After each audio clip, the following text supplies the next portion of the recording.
Big boss Malayalam season 7 നാളത്തെ promo ഇറങ്ങിയിട്ടുണ്ട്. നാളെയും ഒരു എവിക്ഷൻ ആണ് കാണിച്ചിരിക്കുന്നത്. മത്സരാർത്ഥികളെല്ലാം തന്നെ വളരെയധികം വിഷമത്തോടു കൂടി നിൽക്കുന്നത് കാണാനായിട്ട് പറ്റും. ഇപ്പോൾ നോമിനേഷനിലുള്ളത് 13 പേരാണ്.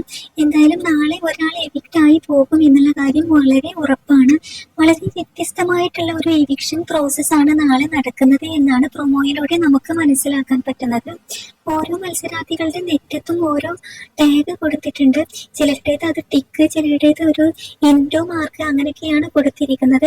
അപ്പോൾ ആരായിരിക്കും നാളെ എവിക്റ്റ് ചെയ്ത് ബിഗ് ബോസ് ഹൗസിൽ നിന്നും വിട പറയാൻ പോകുന്നത് എന്നുള്ളത് നാളെയാണ് നമുക്ക് അറിയാൻ സാധിക്കുക. എന്തായാലും ഇവരിൽ ഒരു മത്സരാർത്ഥി നാളെ എവിക്റ്റ് ആകാൻ സാധ്യതയുണ്ട് എന്നുള്ളത് ഉറപ്പാണ്.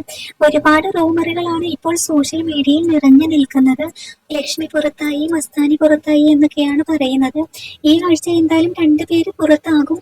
ഒരാളുടെ എവിക്ഷൻ ഇന്ന് ഉറപ്പിക്കും, ഒരാളുടെ എവിക്ഷൻ നാളെയും ആയിരിക്കും. എന്തായാലും അനുമോളൊക്കെ വളരെ സങ്കടത്തോടു കൂടി നോക്കി നിൽക്കുന്നത് കാണാൻ സാധിക്കും. ആരാണ് എവിക്റ്റ് ആകേണ്ടത് എന്നുള്ളത് കമന്റ് ചെയ്യൂ.